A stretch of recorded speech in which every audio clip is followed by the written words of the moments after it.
High-rise fire in the Bronx kills at least 19 people, including 9 children. Dozens of others are injured. First responders remained at the scene after the intense fire at a 19-story residential building that erupted Sunday morning. Gottheim/Getty Images New York City's deadliest fire in more than 3 decades killed 19 people, including 9 children, Sunday at a high-rise apartment building in the Bronx. Flames shot from apartment windows as smoke filled the building. One resident rescued by firefighters said he'd become numb to fire alarms because of frequent false alarms. Stefan Ringel, a senior advisor to Mayor Eric Adams, confirmed the death toll. He said the children killed were 16 years old or younger. 13 people remained hospitalized in critical condition, Ringel said. In all, more than 5 dozen people were hurt. Most of the victims had severe smoke inhalation, Fire Commissioner Daniel Nigro said. Adams called the fire's toll horrific and said this is going to be one of the worst fires that we have witnessed during modern times.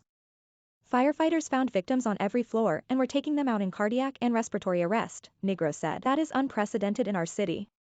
Approximately 200 firefighters responded to the building on East 181st Street around 11 a.m. Sunday. Initial reports said the fire was on the 3rd floor of the 19-story building, with flames blowing out the windows. News photographers captured images of firefighters entering the upper floors of the burning building on a ladder. Multiple limp children being given oxygen after they were carried out and evacuees with faces covered in soot. Building resident Luis Rosa said he was awakened Sunday by a fire alarm but dismissed it at first, thinking it was one of the building's periodic false alarms. But when a notification popped up on his phone, he and his mother began to worry. By then, smoke began wafting into his 13th floor apartment and he heard sirens in the distance. He opened the front door, but the smoke had gotten too thick for an escape, he said. Once I opened the door, I couldn't even see that far down the hallway, Rosa told the Associated Press. So I said, okay, we can't run down the stairs, because if we run down the stairs, we're going to end up suffocating.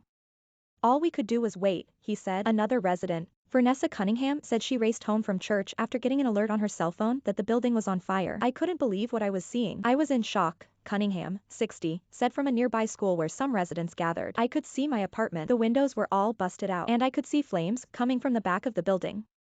Sunday's fire originated in a duplex apartment spanning the 2nd and 3rd floors, Nigro said. Firefighters found the door to the apartment open, he said, which apparently allowed the fire to quickly accelerate and spread smoke upward. The fire is not believed to be suspicious, but the cause is under investigation, officials said. The 120-unit building in the Twin Parks Northwest complex was built in 1973 as part of a project to build modern, affordable housing in the Bronx. The drab brown building looms over an intersection of smaller, aging brick buildings overlooking Webster Avenue, one of the Bronx's main thoroughfares. By Sunday afternoon, all that remained visible of the unit where the fire started was a gaping black hole where the windows had been blown out. Apartments as high as the 12th floor also had broken windows. The intersection was choked with police and fire vehicles, and onlookers were still snapping cell phone pictures of the structure as darkness fell. There's no guarantee that there's a working fire alarm in every apartment or in every common area. U.S. Representative Richie Torres, a Democrat who represents the area, told the AP. Most of these buildings have no sprinkler system, and so the housing stock of the Bronx is much more susceptible to devastating fires than most of the housing stock in the city.